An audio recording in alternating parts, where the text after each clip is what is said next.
कर्मचारियों के पेंशन के लिए पैसा नहीं है, लेकिन बड़े बड़े उद्योगपति मित्र जो हैं आपके, उनके लोन आप माफ कर देते हैं। ये दोनों प्रोजेक्ट हिमाचल का नाम रोशन करने वाले। एक ही बात ध्यान रखना कि मोदी जी हैं तो मुमकिन है। बीजेपी और कांग्रेस वालों ने भी लूटने में कोई कसर नहीं छोड़ी। गलत तो नहीं कह रहा जी? दिग्गजों की रैली, धुआंधार प्रचार और एक दूसरे पर वार पलटवार। पहाड़ी राज्य हिमाचल प्रदेश में जिस सियासी लड़ाई का ट्रेलर पिछले कुछ दिनों से चल रहा है, अब उस चुनावी जंग की फाइनल तारीख आ गई है। चुनाव आयोग ने हिमाचल प्रदेश की चुनाव की तारीख तय कर दी है। 12 नवंबर को राज्य की 68 विधानसभा सीटों पर मतदान होगा और 8 दिसंबर को चुनाव के नतीजे आएंगे। The gazette notification would be 17th October. The election would be in one phase. Last date for nomination would be 25th October, that is Tuesday. Date for scrutiny would be 27th. Last date for withdrawal would be 29th. And date of poll 12th November. And date of counting 8th December. And the entire process is completed by 10th of December. चुनावी तारीखों के ऐलान से पहले ही हिमाचल प्रदेश सियासी रंग में रंगा नजर आ रहा है। पीएम मोदी से लेकर बीजेपी के दिग्गजों का लगातार हिमाचल दौरा हो रहा है। 5 अक्टूबर से 16 अक्टूबर के बीच पीएम मोदी के 4 चुनावी दौरे का प्लान बना। पिछले दौरे में प्रधानमंत्री मोदी ने कई योजनाओं का उद्घाटन किया, कई बड़ी परियोजनाओं का शिलान्यास किया। हरोली में बहुत बड़े बल्क ड्रग पार्क का शिलान्यास हुआ है।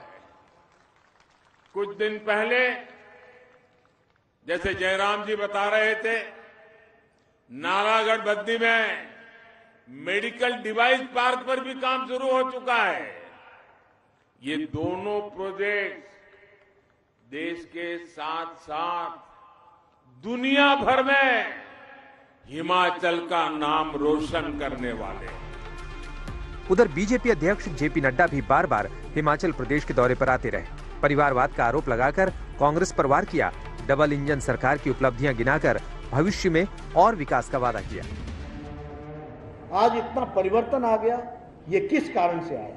एक ही बात ध्यान रखना कि मोदी जी हैं तो मुमकिन है, और जयराम जी उसको धरती पर उतार रहे हैं, और इसको हमको संभाल करके चलना। बीजेपी के जोरदार प्रचार के बीच अब कांग्रेस भी हिमाचल के चुनावी रण में उतर पड़ी है। प्रियंका गांधी ने हिमाचल के सोलन में रैली की, बदलाव का नारा देकर बीजेपी को चुनौती पेश की। कर्मचारियों के पेंशन के लिए पैसा नहीं है, लेकिन बड़े बड़े उद्योगपति मित्र जो हैं आपके, उनके लोन आप माफ कर देते हैं।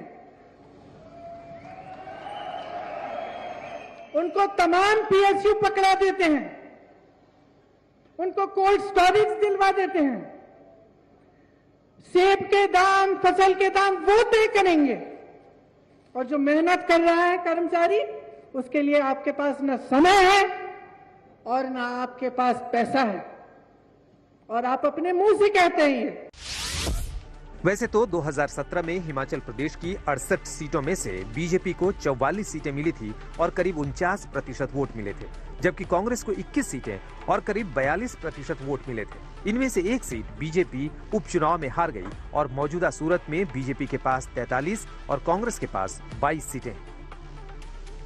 लेकिन इस बार राज्य में बीजेपी के सामने दोहरी सत्ता विरोधी लहर की चुनौती है, जबकि कांग्रेस को 5 साल बाद सत्ता में वापसी का इंतजार है। लेकिन कांग्रेस के सपने में विघ्न डालने के लिए इस बार सिर्फ बीजेपी ही नहीं, आम आदमी पार्टी भी तैयार है। कांग्रेस और बीजेपी वालों ने भी हिमाचल प्रदेश को लूटने में कोई कसर नहीं छोड़ी। गलत तो नहीं कह रहा जी? बीजेपी और कांग्रेस वालों ने भी लूटने में कोई कसर नहीं छोड़ी। 30 साल तक हिमाचल प्रदेश पे कांग्रेस ने राज किया, 17 साल तक बीजेपी ने राज किया। आज हिमाचल प्रदेश में जितनी समस्याएं हैं, आज हिमाचल प्रदेश की जो हालत है, वो इन दोनों पार्टियों की वजह से है।